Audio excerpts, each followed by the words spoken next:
All right, hello and welcome back to the channel.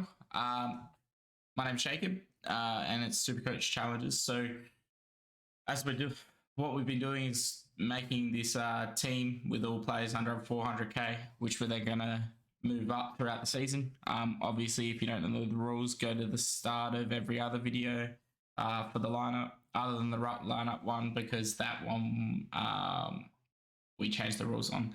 So. Compared to the rest, but I couldn't be bothered going back and making that video again and deleting it. I mean, I could have. I probably could have. It wouldn't have taken that long. Anyway, so what we're doing is we're kind of going to look at a few things that have changed since I did make that lineup video, because I kind of sat back and thought about the team, and the trades we're going to have and what we're going to probably have to do to kind of try and keep up. So obviously we're allowed to trade in the primos once per week after the first prize rises, which is going to be after round 3. But the issue I was kind of seeing was maybe money was going to be an issue with trades, because we're going to be probably going to have to trade down a bit too much than we wanted, especially after Yo went out, because we thought he might be a primo we're going to be able to keep. And it doesn't look like it's the case now. So what I went back and had a look at is like, well, what can we do to kind of change that and get some more money in the kitty where it won't affect the points that are on field? And pretty much what I came up with is, bringing in those lower price players with the good job security on the bench, and then, playing on the field those high mid prices with a bit better scoring, because these guys on the bench are probably going to be in every other team, but some will be playing on the field, whereas with ours hopefully won't be as much. So we got 1.6 mil in the kitty, and we've kind of gone through and changed a few little things. I can't change that now, show that now, because those players are locked. Some of them are locked, but this is what the team kind of looks like right now. So if we look at what has changed, actually, let's talk about some of the scores from the weekend first.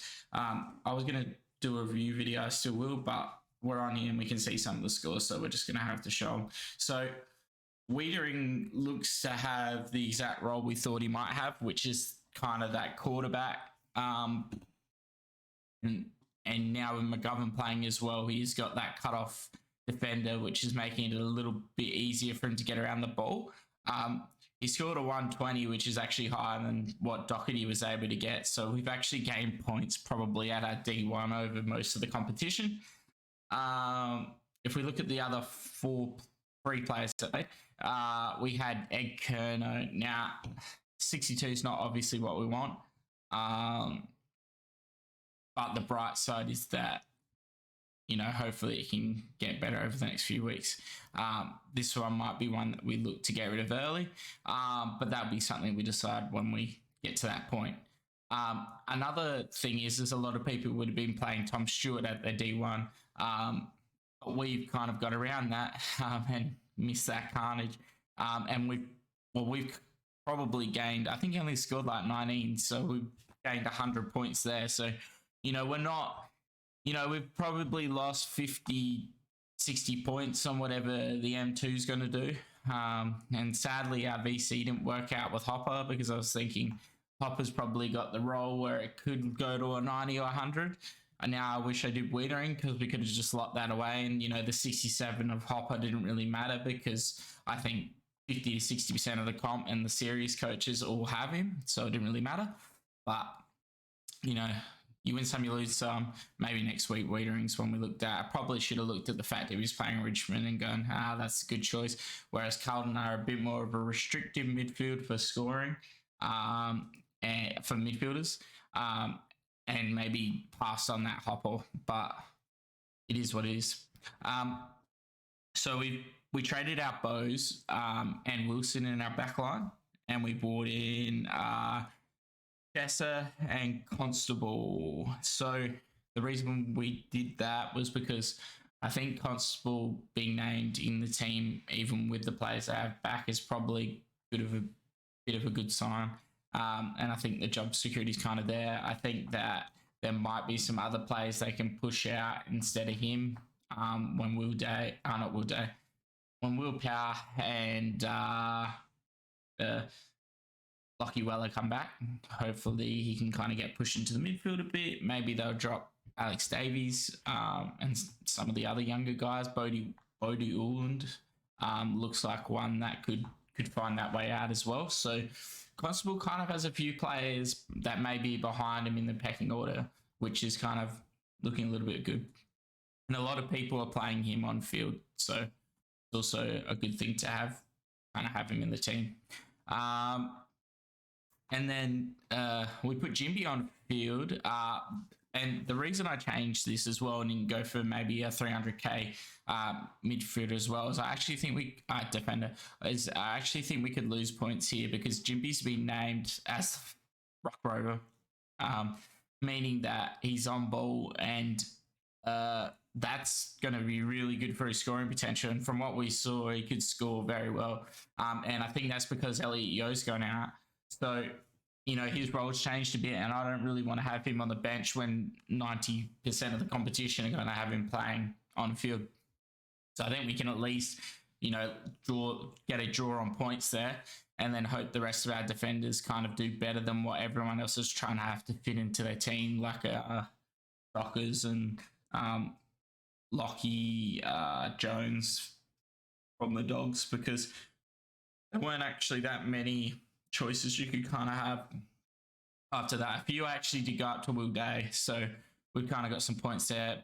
And I think that Hinge could probably, he could probably match, say, the Ridley, who people have got at D3. I've got him at D3 in my Classic because, Ridley did really well, but he in his practice games, but he did the same last year, and then we got absolutely reamed with an 80-point average for most of the year. So if Hinge can just keep up with that, we might be all right. I think Hinge showed he could score over 100, and maybe he does have that in that wing role. Then looking at the midfield, I don't think anything changed in the midfield other than on the bench. So, yeah, with Phillips not being named, that's a dead rookie. Well, not a dead rookie, but it could be a sub-rookie, and I don't really want to have that. I want money to be made. Davey looks like he has the job security. And the reason he's in here and not in my forward line, and I've got Henry in my forward line bench, is the fact that I wanted to be able to switch midfielders forwards because I don't know. I think what we've picked down here is pretty good. I might have a little look through the forwards to see if there is anything a little bit different we can do. But for now, I'm happy with that. And with Davey in, I think he's got the job security. He can kick some goals, just get that money generating. No one's really going to play him on field, so just a money generator for us. Then in the rocks, so the big omission, which is also one of the reasons I can't really go and change that video, is I've decided that De Koning would be their sole rock, and Pitnet didn't get a run. And I kind of went, oh shit, I actually don't know what we're going to be able to do here, because the only other person I really saw who was going to have maybe not a role, but at least get game time and maybe get a good scoring potential was Sava Radagalier, and he only scored 58 last night. So then I looked at the teams, and we saw that North have decided to go on with Sherry as their number one ruck. Now, he played that role last year and he went 80 to 100. Hopefully another year of development's going to make him a potential 100-point scorer, and with Goldie not playing, I think he can do that. And I actually like the Sherry Draper combo a little bit more than the Pitnet. I think Pitnet would have been a good scorer, but now we've got two guys who are being backed in for Sol Rock, and hopefully they can get that score we need. And then going into the forward line, so I actually am not sure that anything changed here. Oh, yes, it did. A lot changed. I backed down on Fogarty and I backed out on Kasai Pickett. The reason being, I think that uh, players at a lower price could do the same or match them. Um, I actually think that if Fog kicks, if the Crows keep up their practice match form, I think that the Fog could go for 100 over the first few rounds, which is going to hurt. And it makes me want to risk it. It makes me want to go him over like a Flanders. Yeah, just because of the job security for Flanders, the fact he's playing off a forward flank. But he did that in the practice match and he was able to score, but that was without Took. It's just a hard one. And the safety is that you go Flanders, but it's 140k less. And then from a price perspective, maybe we don't get her as much. But it also goes against the whole thing of having those bigger scorers.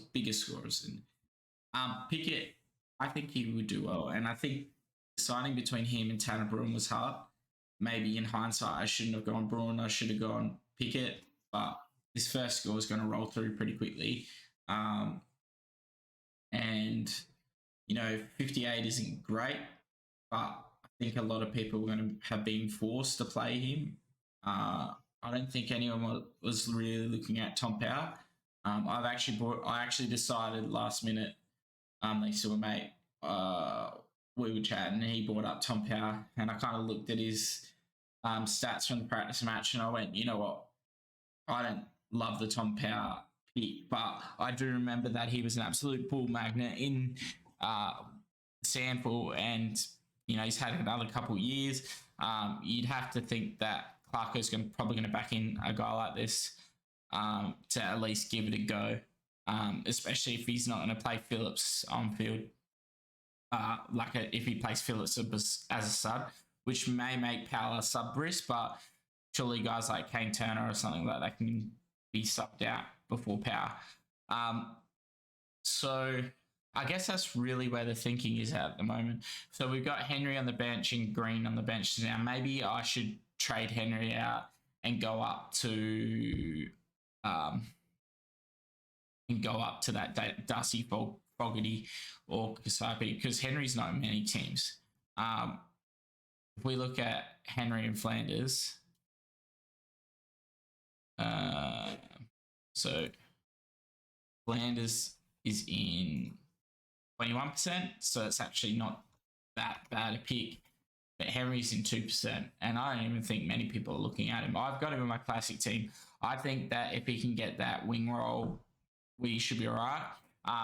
If it's no good, then we can easily trade down to a Sheezel or Philippou or go up to an Oscar Allen. I think Oscar Allen was only $10,000 more expensive, and people are happy to pay Oscar Allen, who's a key forward with no Jack Darling, who's going to get the key defender, but no one wants to play Henry, who's on a wing in a Fremantle, who have a very good run at the start of the year, which just makes me want to keep Henry.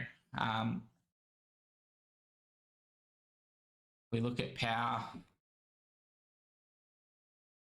2%, so that's a low ownership. Fire, he's 44, so it's probably a safe-ish pick. Vaughan Francis is in 16, and Zeeble is in 4. Zeeble's just because of injury risk. So I guess it's something to think about. I'm really trying to think of how I can move this team around so we can fit this in. Because from what I'm looking at, I just don't know I can. I don't think there's anything in defence worth getting different. I think that Chesser and Constable, Chesser especially with Yo's injury, is going to be decent to have where he is. But Clark got 24 disposals in the practice match. Will Day, he looks like having a midfield role. I don't even think. Let's look at the 400k mark here. Percentage ownership. So we got Jimby, Constable, Chesser. They're the top top three. I did have Wilmot, change that to Chesser. I don't really have the switch through the mids, but I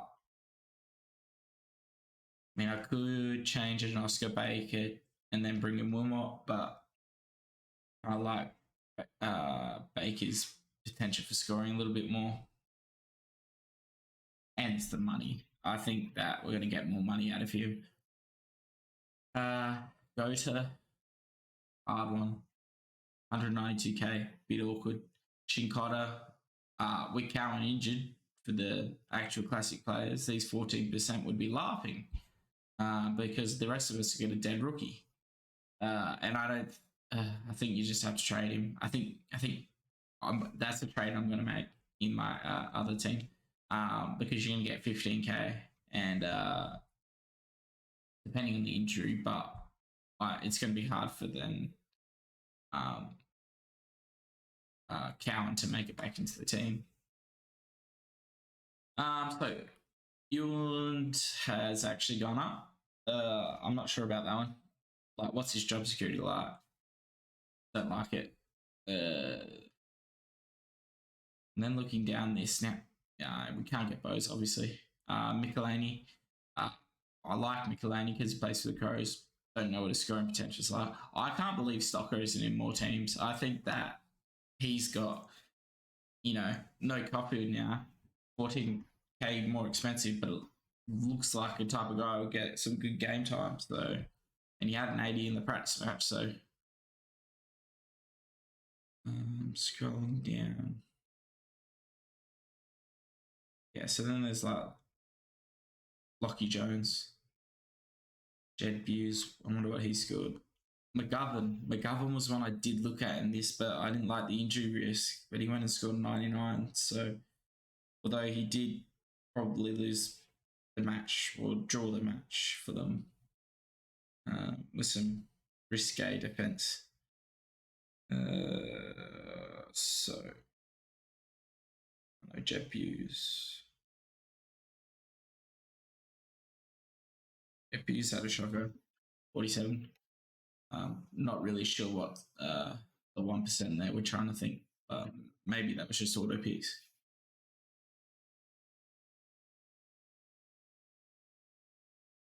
Yeah, there's just not much. Not much at all. And then we look at the forward line, and it's just a bit more. The clean should not be at 70%. I guess people got him on the bench, but I would have thought you'd drop him for someone playing. Caminiti might be. I did not say that wrong. Right. Josh Bruce, that's an interesting one. Hedler, do like, but he's a little bit expensive. And yeah, even here, it's just like, why pick? So I pick it isn't 2%. If you could tell me he was going to get 40% CBAs, then I would probably pick him. But I think he got 45 in that practice match. I like the fault. I want to get him in. Who would I drop for him though? Tom Power? Liam Henry?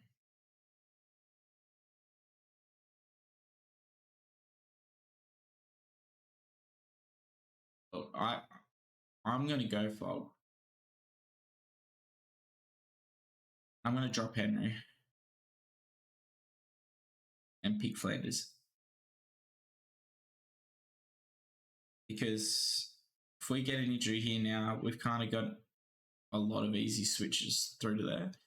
And Flanders can just come on. I think 5 could be a trap.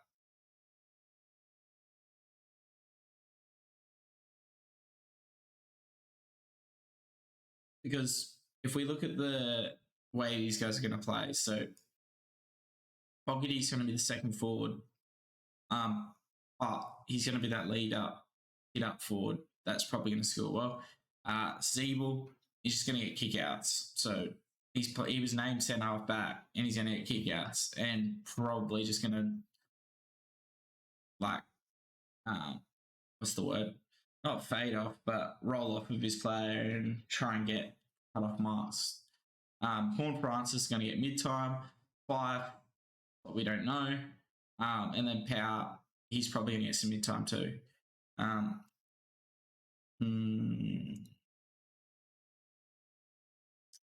I think we keep it like this.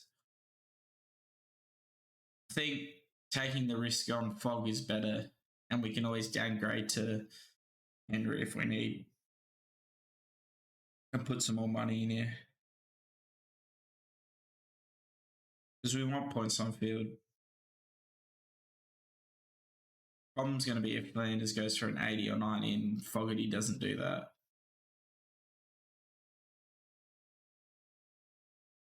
Decisions. 5's 42% iron, so it's kind of safe.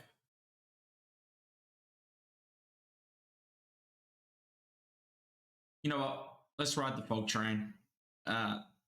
We might as well.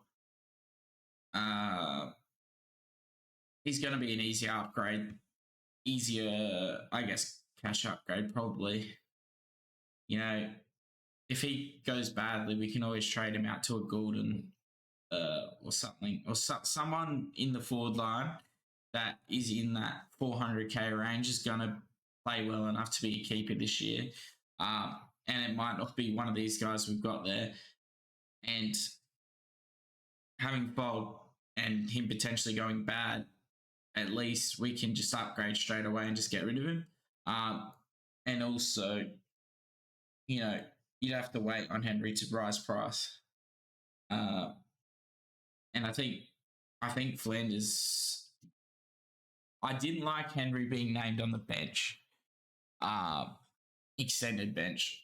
I would have much rather him be named on field. Whereas I think Flanders, if we look at team lineups,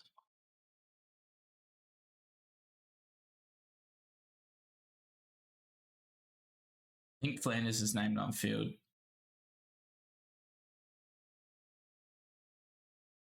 Yeah, he's named in a fourth blank. Oh, full pocket, actually.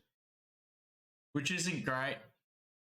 You don't love, but at the same time, if we look at Freeman's lineup,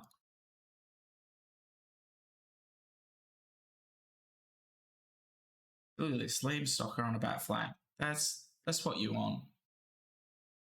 And no one's picking him. See, Henry's here. Clark and Aish, it could be hard for him to get that wing roll from one of them. But anyway, that's just some thoughts. So for captain, I think now we've just going to have to go with the safest option. So like I wouldn't put it past a Setterfield or like a Wangan Imbalera or like a Zeeble scoring more than a Lockie Hunter, because we're going to go Lockie Hunter for the captain. But I think that Lockie Hunter's the most likely not to score like under an 80. Like if we look at Lockie Hunter, so people will say, issue is with Lockie Hunter, he's got Oliver and Petrarca, but he played with Dunkley, McRae, Smith most of his career, and he's got 115 average year. And you look at last year, he still averaged 71 in an injury type year, and he's going to get more mid-time. And the only other year it was probably a bit normal after that was 2021, and he still averaged 88. Now, and that's a final, so I don't really count that. But his first score of that year was 100. So and that was against the Magpies. Now, maybe we'll have a quick look.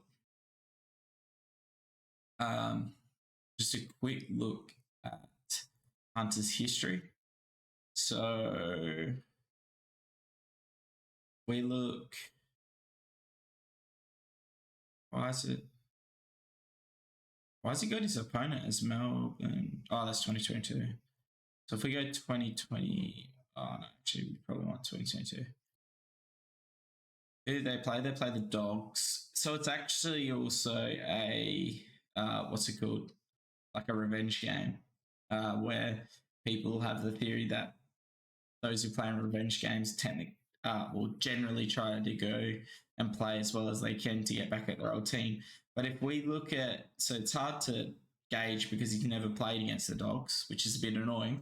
But he would know how Bont and McRae play, and he would even know how English kind of tries to tap, and he's going to have better taps than that anyway from Grundy and Gould. So it's kind of a not bad choice if we have to pick someone. And he's got over hundreds against everyone except Port Adelaide. So I think this is what we're going to go with. And I think this is how the team's going to be set. So, it's been a bit of a mixed bag through the first 2 games. Hopper obviously not scoring well, wasn't great. If he'd gone 100, I would have taken that captain score and we could have just kind of put that one in the bank, but he didn't. So we're going on Hunter. Kerno, 62, not the greatest, but, price-wise, only in the price for 1 round anyway, so it'll roll out pretty quickly. And we'll might give him another week to see how he does. We haven't had any injuries, which is good. We've had a ruck that's opened up for us, so that's good. And I think from here we should be all right. And I think I like these forwards. I think Pickett was a bit more risky. He's probably going to be in a winning team, but, I want to have some Adelaide representation. And I like Fogarty. And I think that it could be his year to really step up for him. So we'll go with that. Hopefully you've been enjoying the vid so far. From here on out, it's probably going to be talking a bit more about the players and how we're going to move forward, a bit of strategy for trading. But for now, we're getting set for that first round. So here's hoping you've all enjoyed today's video. And if you want to follow along the journey and see how it all goes, just give us a like, give us a subscribe, and hopefully you get more of my videos in your feed and you'll be able to follow along with us. All right. See you guys. Good luck with round 1, and hopefully we come back here with a decent first round score. Bye.